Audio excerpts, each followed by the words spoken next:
जब अंधकार की गहरी परछाई पूरी पृथ्वी को ढक लेती है, जब रात्रि का समंदर गहराता है और हर एक को अपने अंदर समाहित कर लेने की चाहत करता है, तब एक शक्ति प्रकट होती है। वो शक्ति जो हर एक भय को समाप्त कर देती है। वो शक्ति जो बुराई से डरने नहीं बल्कि बुराई को समाप्त करने की ताकत देती है। जी हां, हम बात कर रहे हैं मां कालरात्रि की। क्या आप जानते हैं कि जब मां कालरात्रि का रूप आकाश में प्रकट हुआ, तब चारों ओर जो आतंक मचा था वो किसी भी कल्पना से परे था। उनके रूप को देखकर देवताओं ने भी कांपते हुए मां से पूछा था, मां, ये रूप इतना भीषण क्यों है? मां हंसते हुए बोली, तुम्हें भय किससे है? मैं वही रूप हूं जो बुराई को नष्ट करने के लिए आता है। जब तक ये पृथ्वी पर राक्षसों का आतंक होगा, तब तक इस रूप का अस्तित्व रहेगा। लेकिन ये रूप बुराई के लिए है, भक्तों के लिए नहीं। मैं उनकी दुखों का नाश करती हूं।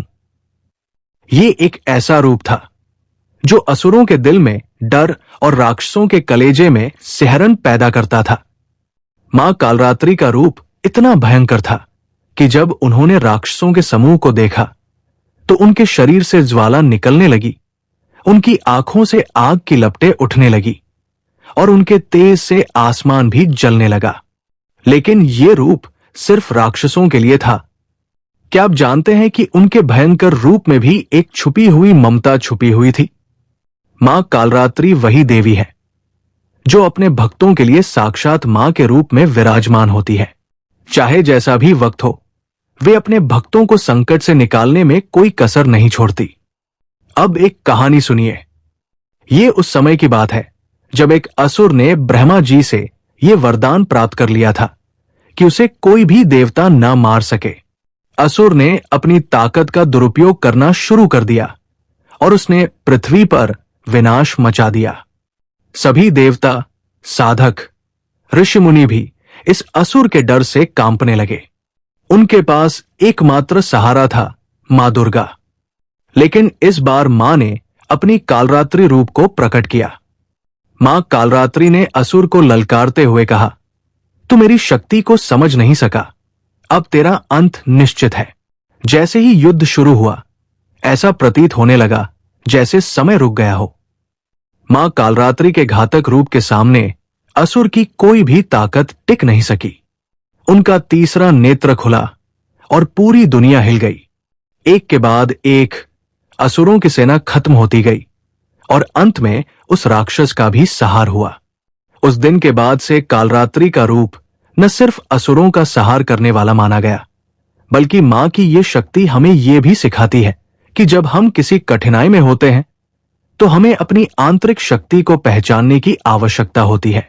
मां कालरात्रि की तरह हमें अपने भय से लड़ना होता है और अपने भीतर की शक्ति को महसूस करना होता है। आज नवरात्रि के 7वें दिन हम मां कालरात्रि का पूजन करते हैं और उनके रूप का ध्यान करते हुए हमें यह समझने की कोशिश करनी चाहिए कि जीवन में अंधकार और दुख केवल एक स्थिति है जिसे हम अपने अंदर की शक्ति से पार कर सकते हैं।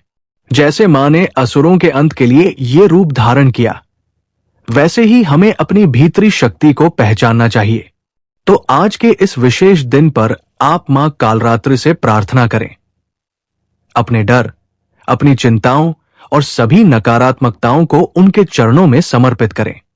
विश्वास रखें, मां कालरात्रि आपके साथ है। मां की कृपा से न केवल राक्षसों का विनाश हुआ, बल्कि हम सभी के अंदर की अंधकारमय शक्तियों का भी नाश हुआ। जब तक हम अपने भीतर की शक्ति को पहचानने में सक्षम नहीं होंगे, तब तक हम जीवन के अंधकार से बाहर नहीं निकल सकते। क्या आप तैयार हैं अपनी आंतरिक शक्ति को जगाने के लिए?